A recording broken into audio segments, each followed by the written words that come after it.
I promise you that by the end of this video, you will be a better endgame player by analyzing how Magnus Carlsen plays. Let's have a look at this position. Carlsen here is playing with the white pieces. He played rook to d1, putting his rook along this semi-open d file, targeting this weak isolated pawn. g6, and now he brought his king forward, because kings must be activated in the endgame. They need to be as close to the center as possible. After king g7, he played knight to e2 because he realized that his knight isn't doing anything here because it's controlled by all of these pawns. So he decided to go here to prevent any infiltration and maybe even to play knight to f4, targeting this weak pawn. King to f8 was played, and now he took space on the king side. Knight c6 and rook c1, pinning this knight to the rook on c8. After king e7, again he took space on the king side. Always remember this. If you are not sure what to do, 1. Try to activate your pieces, or 2. Try to improve your position by taking space. And that's exactly what Magnus Carlsen is doing here. After king d6, even black's king has been activated. But Carlsen keeps going. You might be thinking, why is he giving away this pawn? Isn't it just free? But then rook to h1, and this pawn right here is gone as the knight must move. Okay, here black played knight to e7, offering a trade of rooks. But Carlsen said, no thank you, I'll be putting my rook on this file and I'll try to target your pawn. Black quickly traded pawns and said, okay, let me take this open file here, right? What do you think Carlsen will play here? What would you play here? Think about it. Carlsen here played knight to g3. He knew that black's plan is to play rook g5 and to target this pawn on h5. So to prevent that, he defended the pawn and he might put his knight on f4, which is an outpost square. Rook g5 and now b4. You see how patiently he's playing? He's taking space on the queen side and also preventing the black king from activating. King d7 and rook h4. The rook can swing over to the f file from where it attacks. After knight e8, rook to f4, targeting this pawn. After black's reroute, a4. Carlsen is not worrying. He's playing calm and simple chess. That's how we all should play. After b6, he plays a5. Do you remember how he played h5 and traded pawns so that this pawn is weak? That's exactly what he's doing here. He's creating weaknesses. After b into a5 and b into a5, black played f5. Here, let's evaluate this position. Who is better? Well, we see that both sides pieces are not inactive, they are alright. But this rook right here isn't really doing anything because it's blocked by this pawn, blocked by the knight. So Carlsen said, let me move this rook away to occupy these two files. After knight c4, he kicked black's rook and then rejected the trade. And now the rook is about to invade on this side of the board. After rook g8, rook to b1. He's confident. Rook a8 and now king f3. Always activate your king in the endgame. King c7, knight e6. He's activating his pieces more and more as moves pass by. King c8 and now knight c5. Here, Carlsen's plan is, I will reroute the knight and I will attack this weak pawn, this weak square, and I'll try to win the game. After rook b8 offering a trade of rooks, he trades rooks and then he wins a pawn. But you might be thinking, it's two knights versus two knights, and white just has one extra pawn. How can white possibly win this? White is winning because, first of all, he's Magnus Carlsen, the goat of chess. But second of all, it's an outside passed pawn, so it's hard to defend against. Defend against. After knight c4, he pushes the pawn, defended by this powerful knight. King b6, and now king e2. Carlsen realized, my king isn't doing anything here. I can't push the pawn, I can't activate the king, I have no options. Let me reroute the king, and then I'll go knight to e2, because again, this knight right here isn't doing anything at all. Then he plays an insane move, knight to c3, making use of the advanced passed pawn. If king takes, knight takes, and after king takes, the pawn simply promotes. So his opponent decided to retreat the knight. Now, after knight b into d5, this knight may be deflected. So, but then this pawn will promote, right? So black decided to take that knight, and then after takes, black takes back. Is this position winning? Wait, maybe no, right? Because this pawn can be caught, right? But wait, these pawns are very weak. So Carlsen's king simply gobbled all of these pawns up. This pawn will promote, and so will this pawn. Black resigned here. Let's see the next example. In this game, Magnus Carlsen was playing with the black pieces. We have a queen and a minor piece for a queen and a minor piece, but it's a bishop versus a knight, and the number of pawns are the same.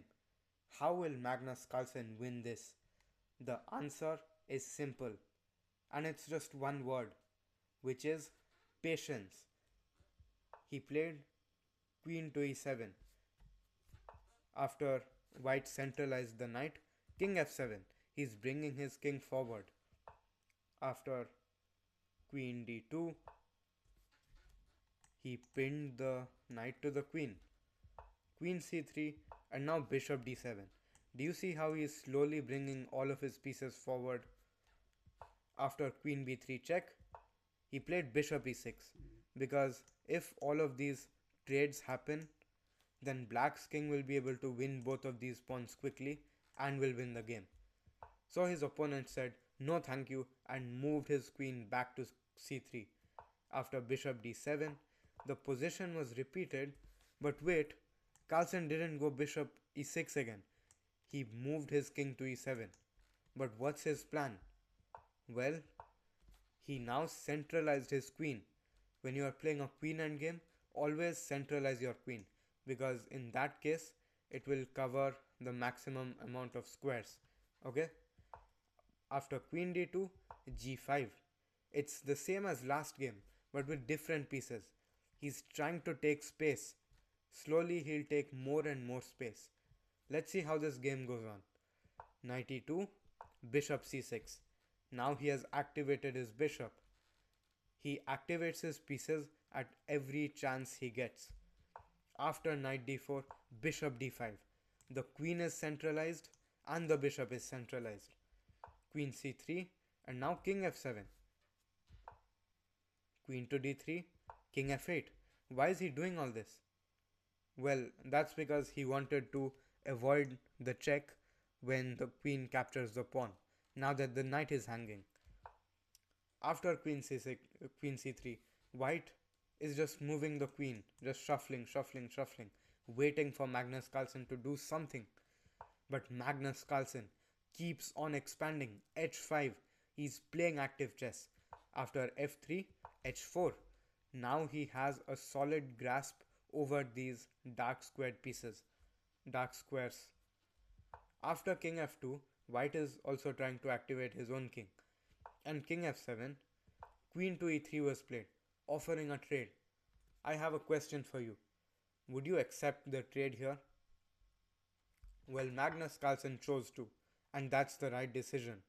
Guess the evaluation in this position. You might be thinking, since it's Magnus Carlsen and he wins every endgame, he must be better here, right? Wrong. The position is completely equal. And that's the beauty of Magnus Carlsen's endgames. He's so accurate and so patient that his opponents eventually make mistakes. And that's what will happen to your opponents too if you just stay patient and stop hurrying. We all should try to play like Magnus Carlsen. After king e7, knight c2. Now his bishop enters the position. Knight d4, no problem, I'll retreat. Knight c2, and now he brings his king forward. He is playing slow chess, but simple chess. He's following the principle of controlling the center with your king in the endgame. Knight e1, bishop c4. Now he is taking up more squares. f4, no problem, king f5. At every opportunity that he gets to activate his king, he does so. Takes, takes. Now, who has the more active king? Black has the slightly more active king, right? Now bishop d5, targeting the knight. Knight d4 check, no problem. Now, if you go here, white will simply repeat, right? So you don't want that. He moved back, knight f3. Carlsen is so calm because he knows that his opponent can't do much here because he just has a knight against his bishop. Bishop b7, king f2 and king f5. Now he is again bringing his king forward. g3, asking for a trade. Sure, says Magnus Carlsen and moves his bishop to c8. Now again, bishop to b7. He's very calm, right? Again, knight f3, bishop d5, centralizing the bishop. After knight d2, bishop f7. And he kept moving the bishop slowly but surely. He brought his bishop to this square right here. Now he is controlling this diagonal. After this check, he went king e5. Now do you see how Carlsen has the center in his king's control? That's what he wanted. King to d5. And after knight takes, white is a pawn up. But what was Carlsen planning? Well, his plan was to gobble up these two pawns on this side of the board. Knight e4 doesn't matter. I'll take the pawn. After king f4 and a5, he has this 2 on 1 majority. The position is still equal. It seems unbelievable, but due to this pawn being so close, because as soon as this bishop moves, this pawn is running, right? It's a drawish position. But Carlsen was patient, and it paid off when, after king c5, his opponent played king e3. The best move was king to d3. We'll see why right now. Because then b4 and his king got access easily. Knight d2 doesn't matter because bishop to g4. And now his opponent made yet another mistake, which gave Carlsen the chance to get the passed pawn and to win the game. Also, here king d3 was better because the king will be able to defend this pawn. But with king to e3, it's not possible.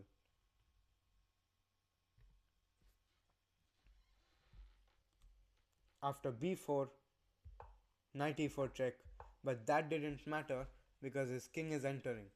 Bishop g6, king e2, yet another blunder, and now these pawns will promote. One of these pawns will promote. The pawn went, the knight got kicked out. Again, Carlsen is very calm, right? He is slowly kind of taking his time. He's not hurrying. He's not going to make a blunder. And here, white resigned because there's nothing you can do. Knight a1, I'm gonna move back. Simple. If you move your king, I'm gonna take your knight. if you go here, captures, captures, and then I have the queen. So guys, that was how Magnus Carlsen played some of his best endgames. He was always calm, he activated his pieces, he brought his king to the center, and that's how he won many of his well-known endgames. Thanks for watching this video. Train to win. Bye.